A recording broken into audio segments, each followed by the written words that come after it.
Hey guys, I'm Combat Craig, and today we're talking about 7 different types of protected VA disability ratings. So the first one is when a disability is considered static. That means that the disability isn't going to get better. So if you've had that for 5 years, there's a protection in place. The second one is the disability is permanent in character and of such nature that there's no likelihood of improvement. So we have static and we have permanent. Another one is the 10-year rule. This is when a disability has been in place for 10 years. So if you have a disability that's been in place for 10 years, it doesn't need to be total or permanent or static. It usually is. Then that rating is protected. Now, that doesn't mean that they can't reduce the rating. If we use a 50% rating for migraines, they could take away the 50% and knock you down to 0%, but they're not going to take away the rating altogether. Not very protected, right? Your disability has been in place for 20 years. This is called the 20-year rule. So when you have a disability that's been in place for 20 years, they can't do anything to it. They can't knock it down and they can't take it away. So this is the most important rule. This is the one that I pay attention to, period, and the one I'm waiting for before I do anything as far as filing a claim with the VA. So there are ways that, they reduce veterans. They use these confusing words, but once you've had 20 years of a disability in place, they can't do anything and they won't do anything. Another protection is if the veteran has a 100% VA disability rating and you're deemed totally disabled. They call it total. The VA can only reduce the rating if the medical evidence demonstrates material improvement. So material improvement means over time, multiple CNP exams, or complaints in your records. Make sure you watch what you say to VA employees about how great you're feeling, because these things can stack up and be used against you if you have a 100% total rating. But generally, you need to have material improvement. And this is another word, material improvement, total, permanent, 5-year rule. There's ways to, get your rating taken away and defend your rating just as easily. So just want you to be aware of this 100% total rating. So join my boot camp at combatcraig.com. If you want to learn more about the process, talk to me on a live session. And if you need medical evidence, check out my med team. Email address is in the description. All right, so let's talk about VA rating reductions. What are they? Why do they exist? And what you could do to protect yourself from one. Because I would plan on it coming. I know I am. A proposed VA rating reduction and any final VA rating decision shall be based on a comprehensive review of the veteran's entire medical record. So it can't just be the opinion of a single CNP examiner. The VA must prove that there has been material improvement in the disability since the last VA rating decision. So you got your rating, and, maybe you're coming up on 5 years, or who knows, they just decide to open you up and they're looking at you. They're going to need to see multiple CNP exams. They're going to need to see multiple pieces of evidence that show that your material improvement, right? Like you're actually getting better. The cancer is gone. My bum knee, I've had it my whole life. Now I'm 55. All of a sudden it's magically better. They're looking for things like that. So again, watch what you say to the VA employees. The key concept VA raters consider when making a VA reevaluation request, aka a VA rating reduction, is whether your current disability is considered static and or permanent. So static means it's not likely to improve, but it can improve. That's why it's static and wishy-washy, and the only rule you really need to pay attention to here is the 20-year rule. And then the other one is permanent. Permanent has lots of meetings, and they can reduce that too. But that's what the VA raters are supposed to be looking at. In all cases, the VA may not reduce an existing VA rating unless medical evidence in the entirety of the record shows material improvement over time. So this is the VA rater is making this call. Usually when you get a VA rating reduction notice, you just get hit with it. It just shows up out of the blue, and it's like, whoa, we have a proposed rating for you. And you're like, whoa, what do I do? So they're looking through our records and they're looking to reduce this. And they're supposed to be, following the law and following their own rules.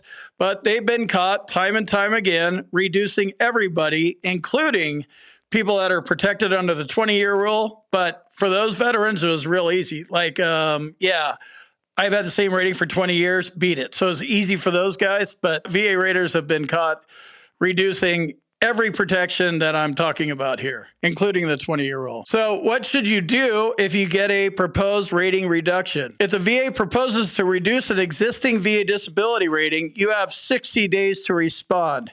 So this is something that when you see it, you don't want to hope it, doesn't exist or do the ostrich effect and hope it goes away. It's not going away. The clock is ticking from the date that the letter was sent out. So you're going to get it 5 days later. So now we're down to 55 days.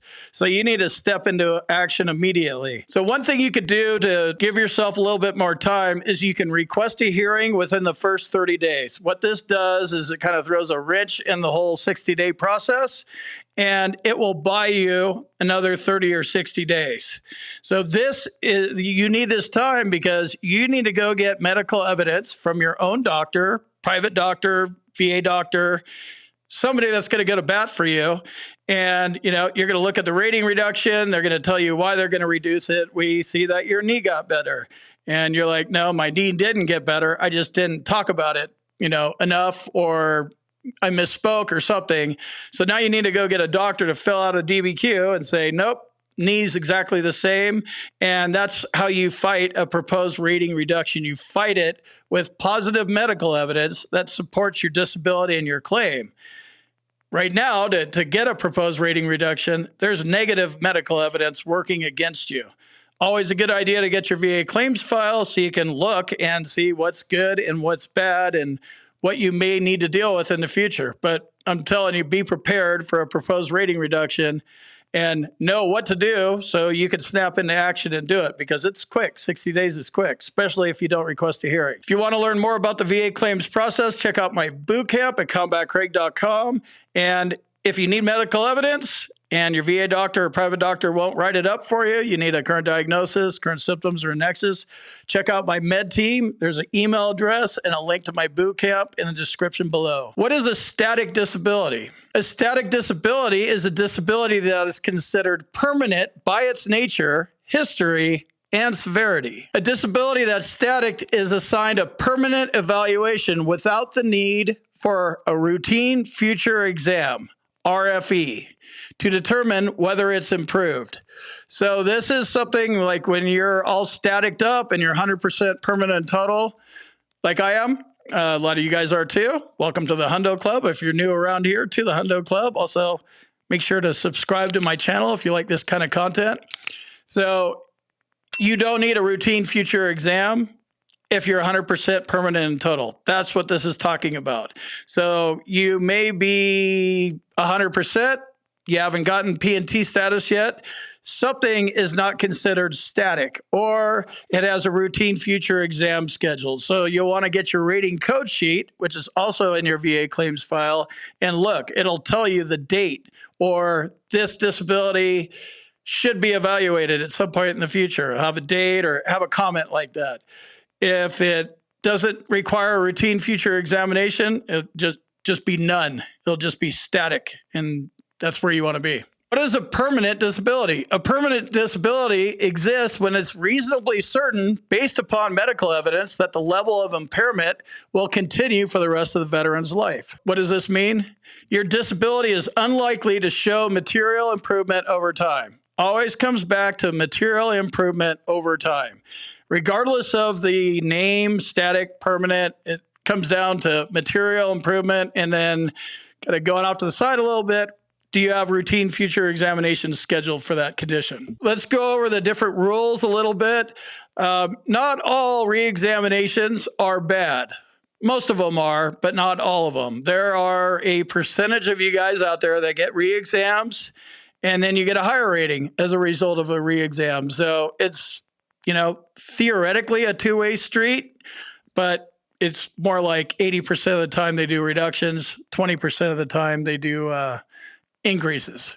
So what's the VA 5-year rule? The VA 5-year rule allows the VA to reevaluate your existing VA disability rating within 5 years of your initial examination, if and only if your disability condition is expected to show material improvement over time. However, the VA may still reevaluate your disability rating past the 5-year deadline if your condition has significantly improved, as shown by medical evidence. All comes down to medical evidence. What's the VA 10-year rule? The VA 10-year rule means the VA cannot eliminate a rating that's been in place for 10 years or more. However, the rating can be reduced if medical evidence shows that the disability has improved. There's always an exception to this rule if the VA determines that the original disability rating was based on fraud. If fraud was involved, they're going to take it away. 20-year rule, doesn't matter what the rule is. Don't commit fraud. It's illegal. You're going to go to jail, probably have to pay it back. Go read the news and who got caught for fraud. Last guy was a big bodybuilder that said he was amputated or something. Stupid stuff, but still happens. With the 10-year rule, they'll leave the service connection in place. I use the example of migraines. So you have 50% for migraines. They could take that 50 and change it into a 0, which is obviously going to change up your whole rating quite a bit, but they're not going to take it completely away and make it not service connected. So you'll have a 0% rating. That's why I don't like the 10-year rule. What about the VA 55-year-old rule? So veterans are supposed to be protected from rating reductions after the age of 55. Supposed to be, right? It doesn't happen. And I wouldn't plan on that. I'm 54. I'm going to be 55 next year. I plan on them coming after me for the rest of my life because I talk to guys in their 60s, 70s, and 80s, and they're all getting reductions. I don't know why they do it, but this isn't even a rule, actually. The 55-year-old rule is like a policy, so it's not even written down as a law. So it's a big nothing, basically. What's the VA 100% rule? If a veteran has a 100% VA disability rating that's deemed a total disability, the VA can only reduce the rating if the medical evidence demonstrates material improvement in the disability condition. So this is if you're 100% total, but you're not 100% permanent in total. That's a different rating altogether. So if you have a 100% VA disability rating, the longer you have that, the better shape you're going to be in, but still the 20-year rule is the one you want because then you can go file all your special monthly compensation and whatever you want to file, any claims action you want to do, and you don't have to worry about it. Can the VA reduce 100% permanent and total rating? So this means your total and your permanent, which means that everything is static. They can do it. The easiest way to get a 100% permanent and total rating reduced is by filing another claim. So this is something, if you have a 100% permanent total rating, don't file any more claims, especially for things that make 0 sense, right? So if you have a 100% rating, and you're like, oh, I want to get service connected for migraines. You're at 100%. There is no 101. It doesn't round up. The only thing that goes above 100% is special monthly compensation. That's a completely different animal. If you're 100% permanent and total, maintain your rating, defend your rating. Don't make it easy for them to wander into your claim and reduce you. You're literally inviting them in. If you file a claim when you're 100% P&T, just don't do it. There's no reason to. Wait your 20 years, then do whatever you want. Will I lose my VA disability rating if I get a job? There's a couple parts of this. So basically, no, right? The VA wants you to work if possible. It's healthy. You make some money. Like that part's good if you can do it. So the only time that there's income factors associated with a rating and working is if you're on TDIU. There's a workaround for that too, and it's called a sheltered work environment. If you have a basement like I do and YouTube and lights and all that kind of stuff, you can work for yourself, and I've created a sheltered work environment for myself. A normal W-2 employee, not very sheltered. So TDIU is the only time that you need to worry about it. Total disability based on individual unemployability, also called VA unemployability. But again, there's a workaround. They come to reduce you because you are working and TDIU.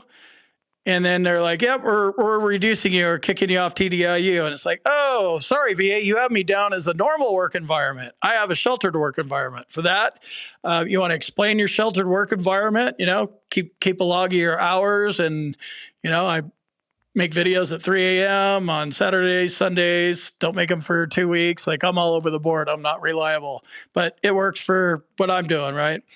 You also want to get a vocational expert involved to help explain how your work environment is sheltered. That's probably the best way to defend against a TDIU reduction. If you want to learn more about the VA claims process, check out my boot camp at combatcraig.com. And if you need medical evidence and your VA doctor or private doctor won't write it up for you, you need a current diagnosis, current symptoms, or a nexus, check out my med team. There's an email address and a link to my boot camp in the description below.